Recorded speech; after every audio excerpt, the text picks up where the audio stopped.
প্রাক্তন বিধায়ক, প্রাক্তন মন্ত্রী, প্রাক্তন ডেপুটি স্পিকার আশিস বন্দ্যোপাধ্যায়ের রহস্য মৃত্যু হয়েছে। অস্বাভাবিক মৃত্যু, রহস্য মৃত্যু।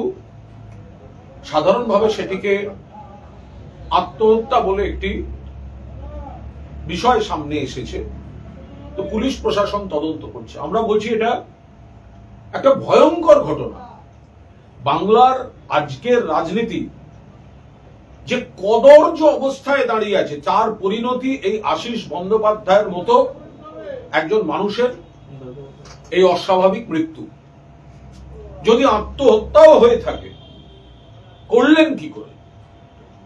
আমরা দুটো পয়েন্ট আপনাদের সামনে সংক্ষেপে বলবো, তারপরে ব্যাখ্যা করার চেষ্টা করবো। এক, এই যে একটা ট্রেন্ড চলছে, কাউকে কলঙ্কিত করে দাও, চোর বলে দাও, দুর্নীতিগ্রস্ত বলে দাও, ডিম মারো, পুলিশ দিয়ে ভয় দেখাও, এই যে একটা ভয়ঙ্কর, মানে কোনো অভিযোগ প্রমাণের আগে সামাজিকভাবে কলঙ্কিত করার একটা চেষ্টা হচ্ছে, ভয় দেখানো হচ্ছে, ডিম মারা হচ্ছে, মানুষকে আতঙ্কিত করে দেওয়া হচ্ছে, মনের উপর চাপ বাড়িয়ে দেওয়া হচ্ছে।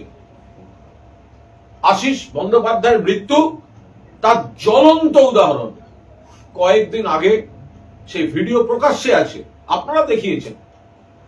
21শে জুলাই যদিও তিনি তথাকথিত ভালো তৃণমূলের অনুষ্ঠানে যাচ্ছিলেন, কিন্তু তাকে বিজেপির এক নেতা মাঝ রাস্তায় যেভাবে অপমান করেছেন এবং বলেছেন আপনার বয়স কম হলে পিঠের চামড়া গুটিয়ে দিতাম, এটা কোনো ভদ্রলোক নিতে পারবে না।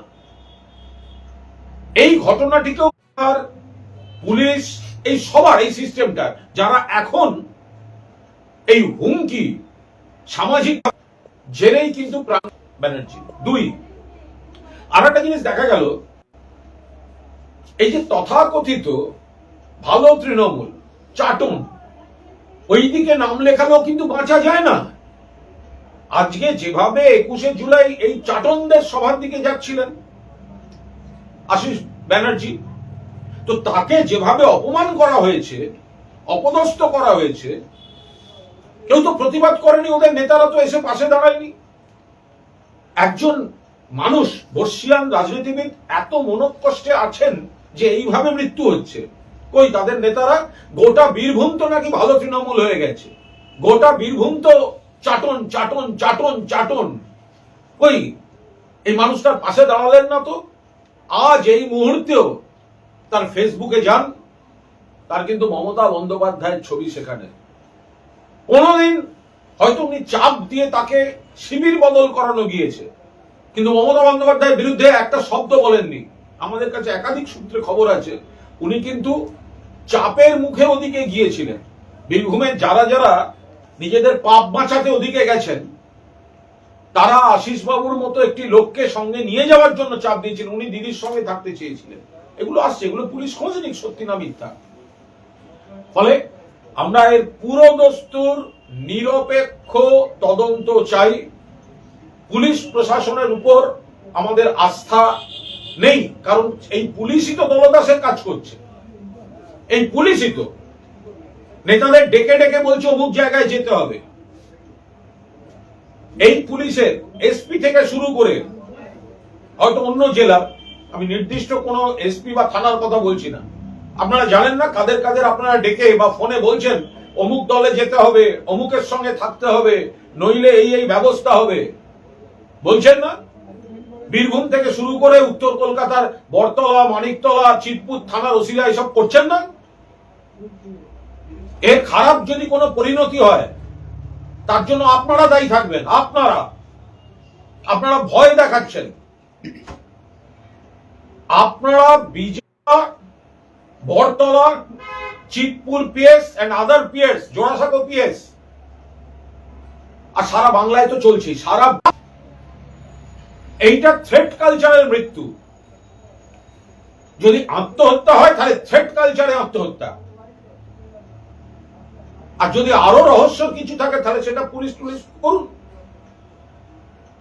প্রাক্তন ডেপুটি স্পিকারের ডেড বডি উদ্ধার হচ্ছে, সিটিং জাজ দিয়ে তদন্ত হবে না কেন? সিটিং জাজ পুলিশ তো পুরোদস্তু এই কাজগুলোই করে বেড়াচ্ছে, হুমকি দেয়ার।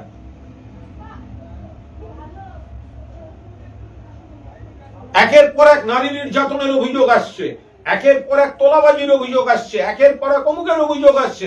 পুলিশের প্রায়োরিটি হচ্ছে তৃণমূল নেতা। বাংলার রাজনীতির চরম লজ্জাজনক ঘটনা। পুরোদস্তু নিরপেক্ষ তদন্ত চাই, পুলিশ দিয়ে এই তদন্ত হওয়া সম্ভব নয়। একজন লোক তাকে একটা সোশ্যালি মেলাইন করে দেওয়া হচ্ছে। বিজেপির একটা গুন্ডা দাঁড়িয়ে বলছে পিঠের চামড়া গুটিয়ে নেবো। একজন প্রাক্তন শিক্ষক মাস্টারমশাই তাকে প্রকাশ্য রাস্তায়, আমি চমকে গেছি। আপনাদের একটি চ্যানেলের ওখানকার রিপোর্টার পোস্ট করেছেন যে সেই সাংবাদিক তিনি অপরাধ বোধে ভুগছেন, কারণ তিনি একটা প্রশ্ন করার জন্য আশিস বাবুকে দাঁড় করিয়েছিলেন। সেই সময় বিজেপির গুন্ডাটা এসে অসভ্যতা করেছিল। প্রকাশ্যে পোস্ট করেছে আজকে 24 ঘন্টার সাংবাদিক, যদিও 24 ঘন্টা সেটা দেখাতে পারবে না। অ্যারেস্ট, আর থানার মধ্যে ঢুকেই প্রায় ডিম মারছে, ভিডিও উঠছে, গালাগালি দিচ্ছে, ভিডিও আসছে, চোর, ভিডিও উঠছে। তাকে সোসাইটি মেলাইন করে দাও। এই নতুন স্টাইলটা কিন্তু বিজেপি নেতা আপনারা চালু করলেন। এটাকে থামিয়ে দিন। এটা বাংলা সংস্কৃতির জন্য ভালো নয়। আমরা কেউ এই কালচার সমর্থন করছি না। আশিস ব্যানার্জির মৃত্যু থ্রেট কালচারে। আশিস ব্যানার্জিকে জোর করে চাপ দিয়ে বাধ্য করে মমতাদির থেকে দূরত্ব তৈরি করিয়ে রাখা হয়েছিল। তার ফেসবুক স্ট্যাটাসটাও আজকে তার প্রমাণ, মানে ওর প্রোফাইল বা ওর পেজের যে ছবি টবি আছে, পোস্টগুলো দেখলেই বুঝবেন একটাও মমতা ব্যানার্জি বিরোধী কিছু নেই। উল্টে মমতা ব্যানার্জি, অভিষেক ব্যানার্জির ছবি রয়েছে। সেই জায়গায় দাঁড়িয়ে আমরা এর সর্বভারতীয় তৃণমূল কংগ্রেস আমরা এই মৃত্যু শোক প্রকাশ করছি, উদ্বেগ প্রকাশ করছি, দায়ী করছি বিজেপি পুলিশ এবং বিজেপির দালাল চাটনদের, যারা 5-6টা 7-8টা বেঈমান গদ্দার নিজেদের ধান্দায় বিজেপির জুতো চাটতে গিয়ে বাকি অনেককে বিপদে ফেলছে। তাদের অন্য কোনো কাজ নেই। তাদের কাজ হচ্ছে বিজেপির সুতোয় সাড়া দিয়ে সুতোর টানে নাচছে আর তৃণমূলকে কি করে ভাঙা যায়। এইভাবে হবে না। যারা ওই শিবিরে চাপে আছেন তারা ভেবে দেখবেন, এই লড়াইতে বাঁচতে গেলে মাথা উঁচু করে লড়তে, আরো কারুর উপর এই ধরনের মানসিক চাপ তৈরি হয়ে যাবে, ওরাই করে দেবে। আর ওদের কোনো নেতা তখন তার পাশে দাঁড়াতে যাচ্ছে না। আশিস বাবু চাটন বলেনি, মেরুদণ্ড বিক্রি করে দিয়েছে বিজেপির কাছে, জুতো চাটছে ওখানে।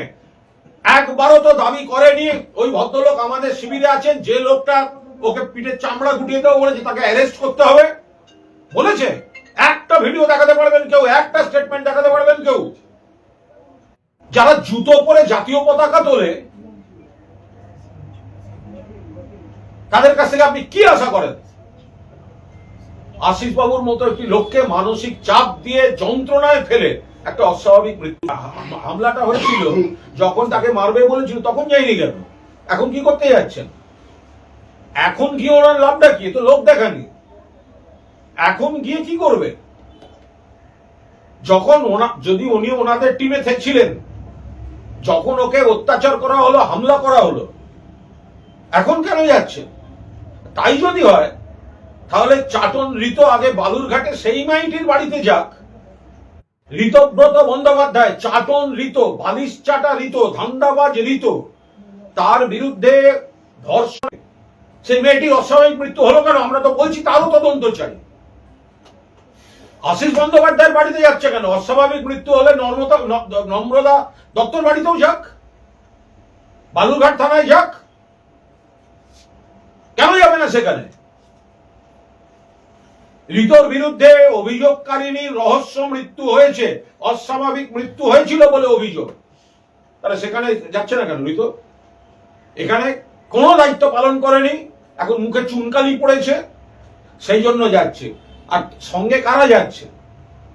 যারা নিজেদের এলাকায় ঢুকে কাজ করতে পারছে না, তাদের মধ্যে একজনের বিরুদ্ধে কৃষক কোঅপারেটিভের টাকা নেওয়ার অভিযোগ আছে, সেসবগুলো তো তদন্ত হওয়া উচিত। একটা সুইসাইড নোট সামনে এসেছে, ছত্রে ছত্রে বেশ কিছু অভিযোগ আনা হয়। আবার বলছি সেটা যে ব্যক্তি কোনো অপরাধ করেননি তাকে যদি চোর চোর চোর চোর এটা চাপিয়ে দেওয়া হয় তো তিনি নাজেহাল হয়ে যাচ্ছেন। একটা ভদ্রলোক, তিনি মানসিক চাপটা, একটা লোক মৃত্যুর মধ্যে দিয়ে সুইসাইড নোটে লিখে যাচ্ছে, অথচ দেখলেই চোর, ডিম, পিঠের চামড়া তুলে দেবো, এই তো হয়ে যাচ্ছে। আর তার দলের নেতারা যাদের ভরসায় তিনি নাকি ভালো তৃণমূলে গেছিলেন, তারা একজনের প্রতিবাদ করেনি, পাশে দাঁড়ায়নি। এবং বিজেপির যে গুন্ডাটা ওকে হুমকি দিয়েছিল তাকে অ্যারেস্টের কোনো দাবি এই চাটন ঘটনা ঘটেছে। এবং যেভাবে এখন আমাদের রাজ্যে ডিম ছড়া কালচার বা চোর, এই বিভিন্ন রকম দাগিয়ে দেওয়া কালচার, এই পরিণতি আরো অনেকের হয়ে যেতে পারে। এটা আশিস ব্যানার্জির মৃত্যু, আশিস ব্যানার্জি থ্রেট কালচারের শিকার। তথ্য নেই, প্রমাণ নেই, আগে দাগিয়ে দাও, চোর, দুর্নীতি করেছে, তাকে ডিম মারো, তাকে ধাক্কাধাক্কি করো, তাকে হেনস্থা করো, তাকে পুলিশ দিয়ে ডাকো।